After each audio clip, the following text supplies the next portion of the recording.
We're just fortunate that we could do that, meet both goals like that, and neither one of us had to give up that much. Fargo City Commissioners unanimously approve a partial zoning change for a controversial apartment building complex in North Fargo. Good evening, everyone. Thanks for joining us. The decision comes after the developer revised plans hoping to compromise with residents living in the area. Some were willing to go along with it, while others were not. Valley News Team's Giovanna Simic has our story. We knew that they weren't happy with our second proposal, the one that was approved, but we still wanted to continue to try to come up with a solution that they could support at the end of the day. Rowers Development came up with the second proposal after meeting with neighbors who live closest to the planned Ponyland project. The new proposal includes fewer apartments and more single-family homes.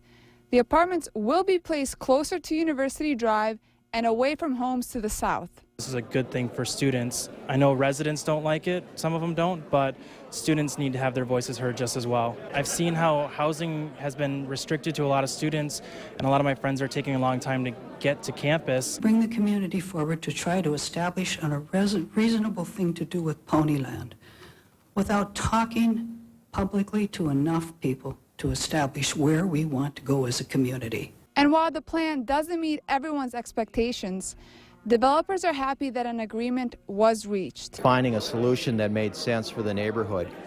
You know, what we've agreed to is something that we can live with and we can accomplish our goals, but it also makes them a lot more satisfied with the end product. In Fargo, Giovanna Simic, Valley News Live.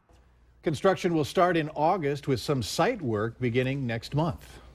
Federal prosecutors have beefed up charges against a Minnesota man accused of starting a fire that heavily damaged a Somali restaurant in Grand Forks.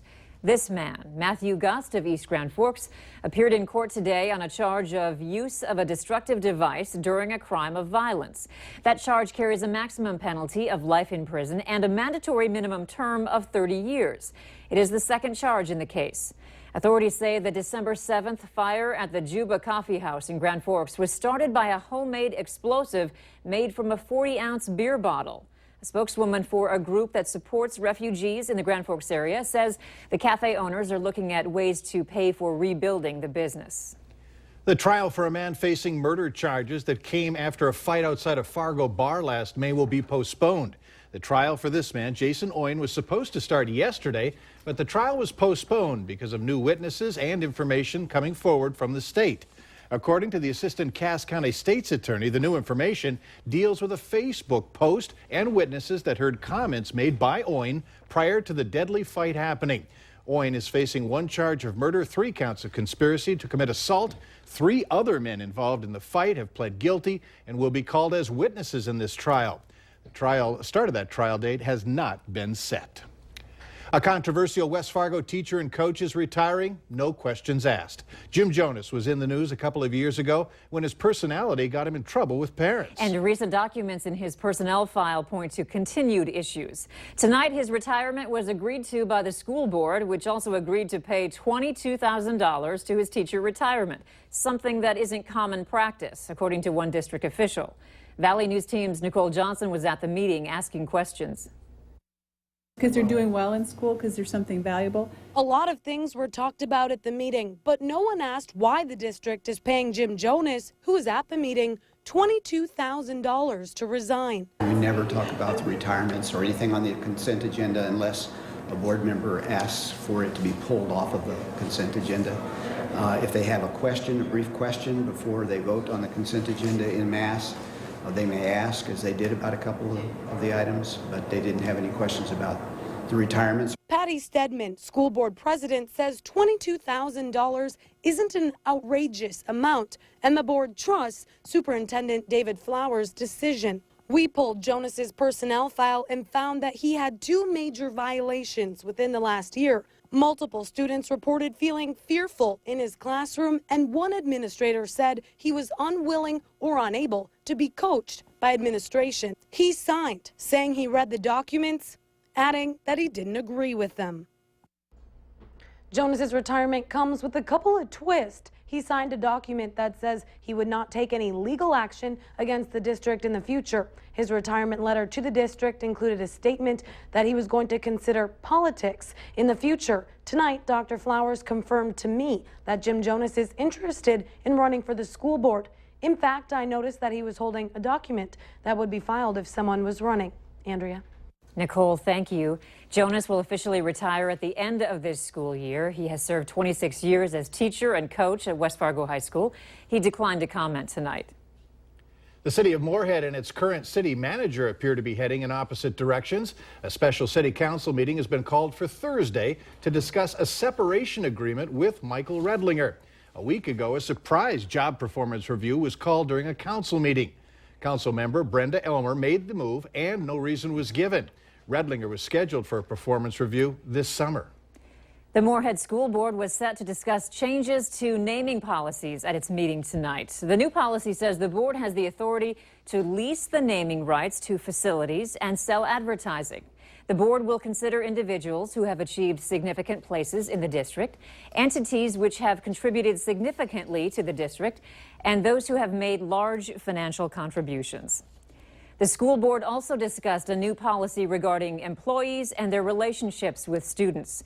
It would apply to all school district employees at all times, whether they are on or off duty or on or off school grounds. Among the expectations, employees would be strictly forbidden from having sexual relationships with students, including no flirting or inappropriate touching, no dating, no gifts.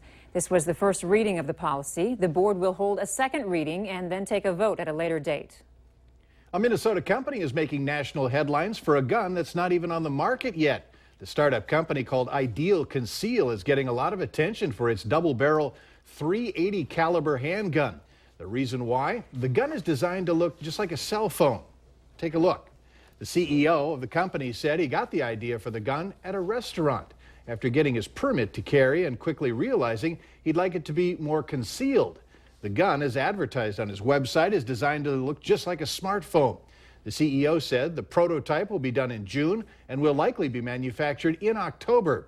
The gun will sell for $395. A shooting shook Capitol Hill today, resulting in multiple people, including the shooter, being taken to the hospital. Our Washington Bureau's Peter Zampa was on the scene and has more. Mayhem in Washington as a shooter entered the Capitol Visitors Center, drawing a gun and forcing the facility into lockdown mode. Folks from across the country hoping to tour their nation's capital were shocked as shots were fired inside the Visitors Center. I won't forget that. The chief of U.S. Capitol Police would not release the name of the suspect to the media at his briefing, but multiple reports name a Tennessee man, Larry Dawson. He was shot by Capitol Police and taken to a hospital where he underwent surgery. We believe that this is an act of a single person who has frequented the Capitol grounds before, and there is no reason to believe that this is anything more than a criminal act. The police chief said no police officers were injured in the situation. A female bystander suffered minor injuries and was also transported to the hospital. Visitors say the quick action by Capitol Police thwarted what could have been a much worse situation. You never anticipate something like this taking place. The Capitol Police chief stresses that information in the investigation is preliminary. Capitol Police also say the grounds will be open as usual tomorrow. Here's some good news, especially for golfers out there. Favorable weather is allowing Rose Creek Public Golf Course in South Fargo to open earlier than previously announced. It all gets going tomorrow when the driving range and the full 18-hole course opens at 10 in the morning, weather permitting. The Fargo Park District will also be opening the driving ranges at Edgewood and Osgood Public Golf tomorrow at 10. This includes the 18-hole course at Edgewood and 9-hole course at Osgood and Prairiewood. The newly remodeled Elzagle course